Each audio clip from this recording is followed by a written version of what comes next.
Hi, it's Melinda. How are you doing today? Well, I'm a lot better than I was yesterday. Yesterday, I was a hot mess. I had a huge headache, a big migraine, and just was not feeling like myself. Even this morning, I kind of felt like I was in a little bit of a funk.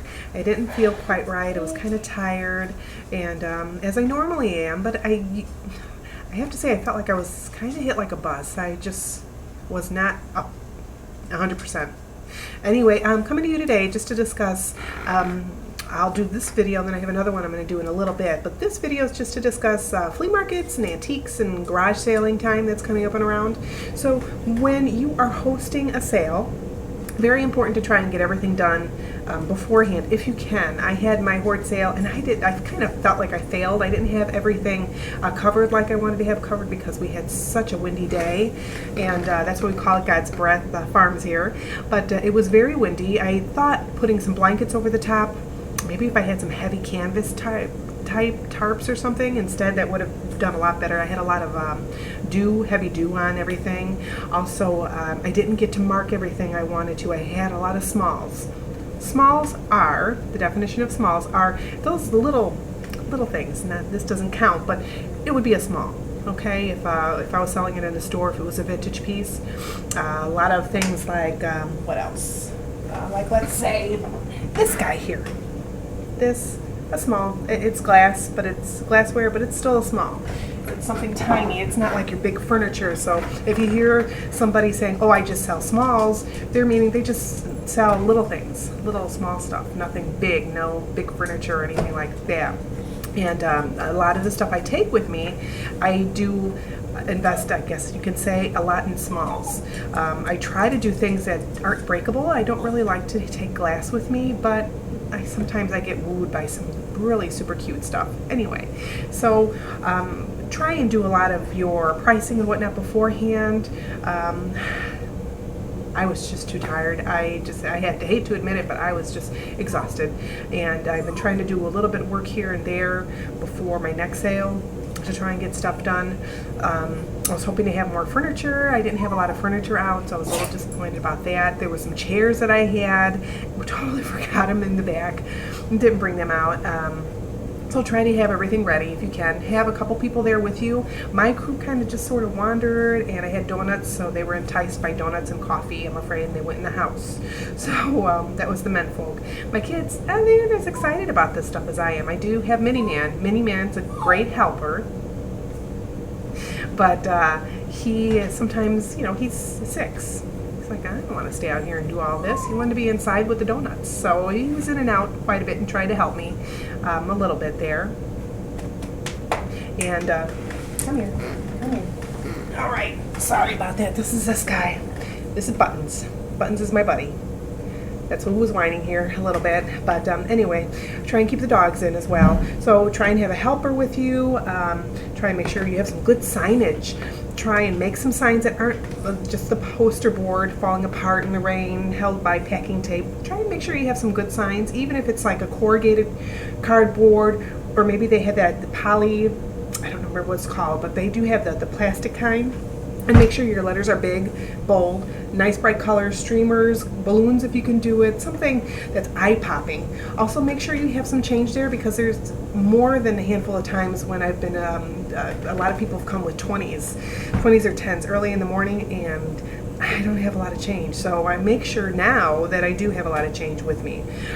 When you're garage sailing, you might want to go ahead and also invest in, if you're doing like a town-wide, invest in those carts. They have those awesome like laundry carts on wheels. Those are very handy. Come with your own bags. Maybe have some boxes inside your car for your smalls and other little things. You don't want them to get lost or broken. So I usually come armed with that stuff too. And say, hey, Mr. Buttons, hello. He's a good boy. He is. And so I try and make sure I have the signage. I try and make sure everything's priced. I try and do, just let all my friends and family know. I might hang up flyers too.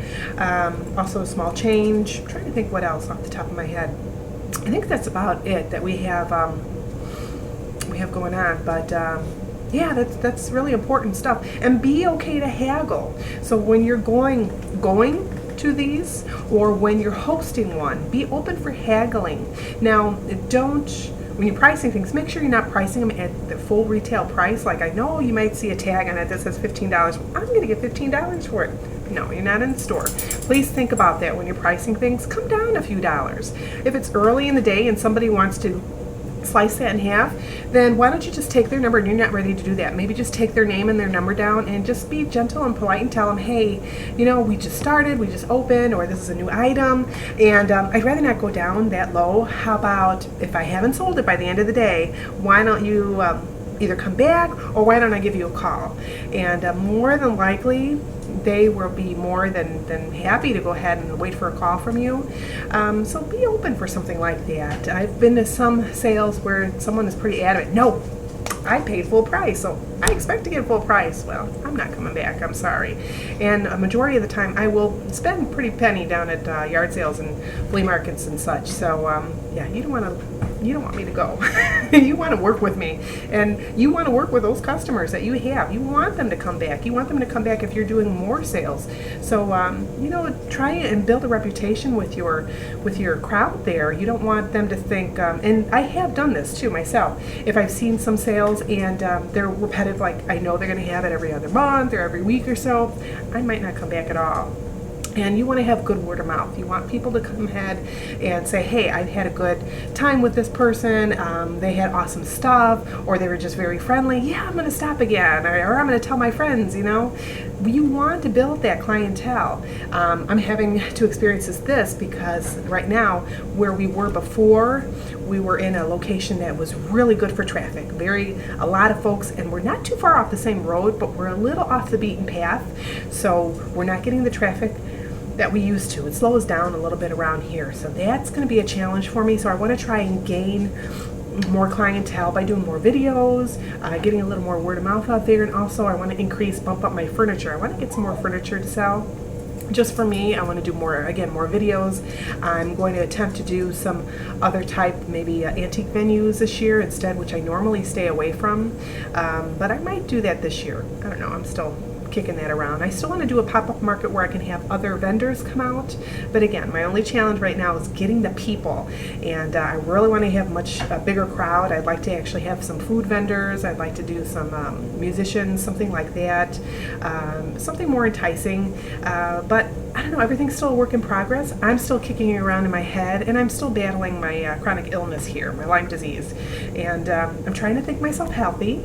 I'm trying to think positive thoughts about that, but it's a challenge. I'm used to go, and I didn't know for years what was ailing me until, you know, over a year ago, and now I know. It's really set me back this last round, and it's really debilitating, and it's hard to keep an upper chin, and I'm working on it, but I think I've rambled on enough about yard sales. I hope these tips help you.